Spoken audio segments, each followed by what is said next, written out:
Hello, আসসালামু আলাইকুম। কেমন আছেন সবাই? তো আবার আমি ফিরে আসলাম নতুন একটা রেসিপি নিয়ে। খুবই ছোট্ট এবং খুব ঝটপট একটা রেসিপি। তো আমি এখানে স্প্যাগেটি নিয়ে নিয়েছি। তো এখানে আমার অর্ধেক স্প্যাগেটি রয়েছে।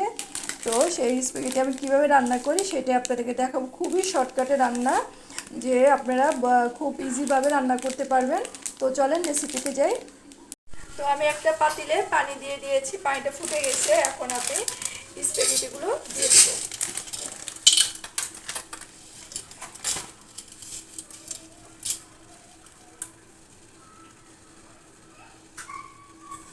তো এখানে আমি সামান্য লবণ দিয়ে দিব, হাফ চামচের মতন।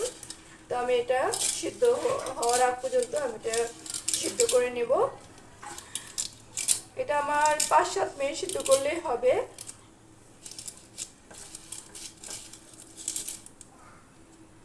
তো আমি 7 মিনিট পরে ফিরে আসলাম। দেখেন একদম ফুলে ডবল হয়ে গিয়েছে। যখন এই পর্যায়ে আসবে তখন এটা আমরা নামিয়ে ফেলবো, পানি জড়িয়ে ফেলবো। তো আমি নুডলসটা পানি জড়িয়ে রেখেছি। এই ফাঁকে আমি এখানে একটা ফ্রাই প্যান দিয়ে দিলাম।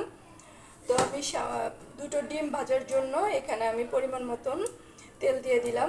1 টেবিল চামচ তেল দিলেই হবে। এখানে দুটো ডিম আছে, দুটো ডিম দিয়ে আমি এটাকে ভেঙে গুঁড়ো গুঁড়ো করে নিব বা টুকরো করে নিব, যেটাই হোক।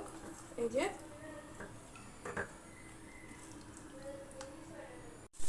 তো যে দুটো ডিমকে আমি এভাবে ভেঙে মিশিয়ে নিয়েছি।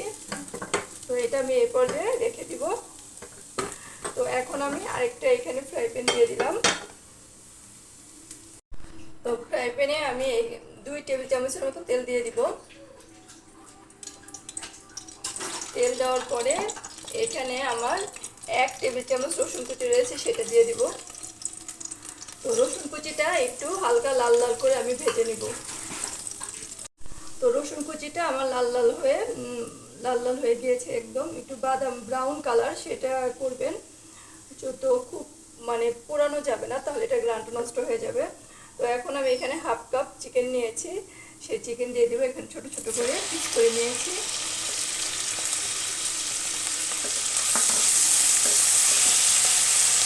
হাফ চা চামচ লবণ দিয়ে দিলাম। তো আমি একটু নেড়ে চেড়ে এটা চিকেনটা আমি একটু পানিটা শুকিয়ে নেব। তো এই যে আমার মাংসটা ভাজা হয়ে গিয়েছে। এখন এর মধ্যে আমি ডিমগুলো দিয়ে দিব, যে ডিমগুলো আমি করে রেখেছিলাম দিয়ে দিলাম। তারপর এখানে আমার একটা অর্ধেক অর্ধেক ক্যাপসিকাম রয়েছে, সেটা আমি দিয়ে দিলাম। এটা আমি ফ্রোজেন করে রেখেছিলাম। তারপর এখানে আছে আমার 1 টেবিল চামচ সয়া সস, 1 টেবিল চামচ হচ্ছে টমেটো সস, একসাথে মিশিয়ে আমি এটা দিয়ে দিব। তো আমি সবগুলো উপকরণ খুব ভালোভাবে একটু ভেজে নেব। তো এই যে আমার এটা মেশানো হয়ে গেছে, ভাজা ভাজা হয়ে একটু ভেজে নিলাম। তো যাতে এখানে কোনো ধরনের পানি না থাকে। তো এখন আমি এই যে এগুলো দিয়ে দিব, স্পাইসগুলো।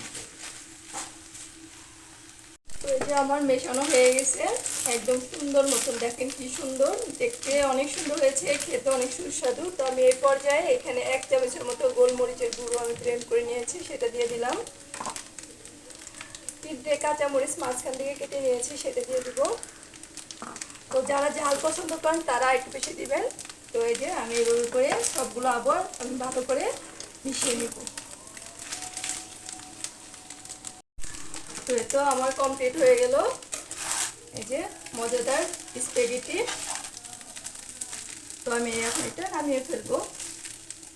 দেখেন কত সুন্দর হয়েছে দেখতে এবং খেতেও কিন্তু অনেক সুস্বাদু। তো এভাবে অবশ্যই বাড়িতে ট্রাই করবেন। কেমন হলো আমাকে কমেন্টসে জানাবেন। ভালো লাগলে চ্যানেলটাকে সাবস্ক্রাইব করে পাশে থাকবেন, লাইক দিবেন, কমেন্টস করবেন। আবার আমি নতুন নতুন ছোট ছোট রেসিপি নিয়ে, সহজ সহজ রেসিপি নিয়ে আবার ফিরে আসবো। তো আজকে এ পর্যন্তই। সবাই আমার জন্য দোয়া করবেন। সবাই ভালো থাকবেন। আল্লাহ হাফেজ।